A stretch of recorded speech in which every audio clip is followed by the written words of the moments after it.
All right, and we have another one that could be considered Oh controversial. yeah.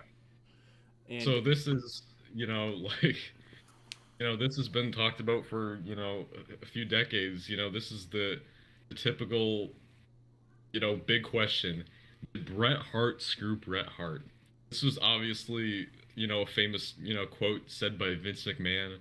I think it was like Raw after the Montreal screw job. He said that on air. He said, or well, he said Bret Hart screw Bret Hart. He didn't screw Bret Hart. Bret Hart did. So me and Papa Jeets, we have two very different differentiating opinions on this. I personally think Bret Hart screwed Bret Hart, and obviously you, my friend, think the opposite. I do, and a big reason for that is because I feel like it was so blatantly personal. I feel like they could have had Brett drop the belt at any other point before that. Because like obviously they knew he was going to leave and go to WCW.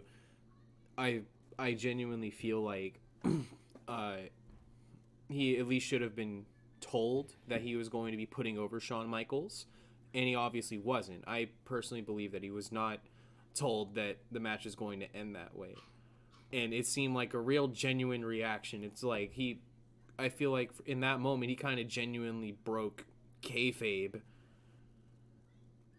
and Yeah. So it's I don't know. I just feel like it's a really shitty thing to do, like simply because of him leaving to go somewhere else. Hogan didn't have to, go through anything like that. Neither did Scott Hall or Diesel or any of these other guys. Or and especially after what happened. I forget what the name of the incident's called, but it's basically where everybody broke character. It was Triple H, Scott Hall, Kevin Nash, Shawn Michaels. They all like hugged and shit. Completely broke character. Took a shit on the wrestling business. mhm. Though I feel like that's an entirely different discussion for another time. But I believe Vince definitely screwed Brett without any lube, stretched him wide open, and Okay, kind okay, of okay. embarrassed him. All right. So I have a different view on this. I think that when you're leaving a company, I think you do show the utmost respect, especially since Bret Hart, this was 1997. He was definitely past his prime. Like, if this was the early 90s, like I could see him being like that mad about it, but this was, he wasn't as worth as he thought he was, I think at that time. I mean, he was still a big star, but I mean, even Stone Cold Steve Austin in late 1997 was more popular than Bret Hart. He wasn't even in the main event, and he was still selling more merchandise and stuff. And I get that Brett was mad about this. I get he doesn't like Shawn Michaels. He didn't want to drop it to Shawn Michaels. But you have to do it for business. It's a this is a business decision. And even if I mean you're going to WCW, you're getting paid a lot more. Just drop the belt. I mean, it's that simple, really. I mean, and as I said, I get that he didn't want to drop the belt to Shawn Michaels in Canada. I get that it was Canada. It was an emotional moment, but you still got to do it. I don't And see. Here's the thing. I don't think it's necessarily the fact that it happened. I think it's just the way that things went down, with just like the whole count and Vince having them like ring the bell before it was supposed to be yeah, rang. so that's true. But at the same time, I think like there was really no other option. I don't really see what other options he would have been happy with that would make WWF. The thing is, WWF they had to do it to not make themselves look like, and I hate saying this word, but beta. They would look like such pussies if they just had Brett, forfeit the belt on Raw. That would look terrible, and that would.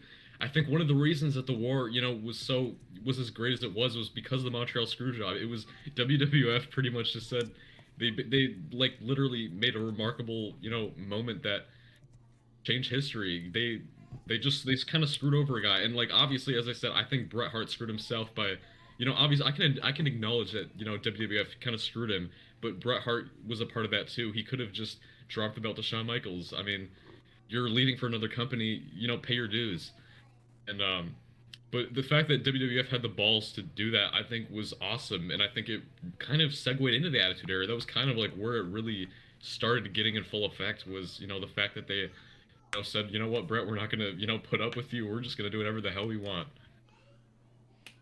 Yeah, I think it was definitely like an integral moment. It's just, I don't know, for someone who's made you Yeah, millions of dollars and has clearly put their fucking heart and soul into what they do, and have, made your brand bigger and more widely known, may not have been the main reason, number one reason, like a Hogan or a Warrior or a Stone Cold Steve Austin, or at least at that particular point in time. I still feel like it could have been handled with a lot more grace. And honestly, something like that really hasn't happened since, or at least in quite the way that it unfolded. And, yeah, I and can see. Hogan didn't experience that much heat. And you could Oh yeah. argue that at their peaks, like, they were comparable in popularity. I do disagree with that. I think Hogan was way more popular. I mean, I know Brett was like the newer star, but I mean, Hogan was definitely he was kind of past his prime, that's for sure. But I still think Hogan past his prime is a lot more popular than Brett in his prime. But that's just my opinion. Oh, I said comparable, not quite the same. I mean, yeah, But I know.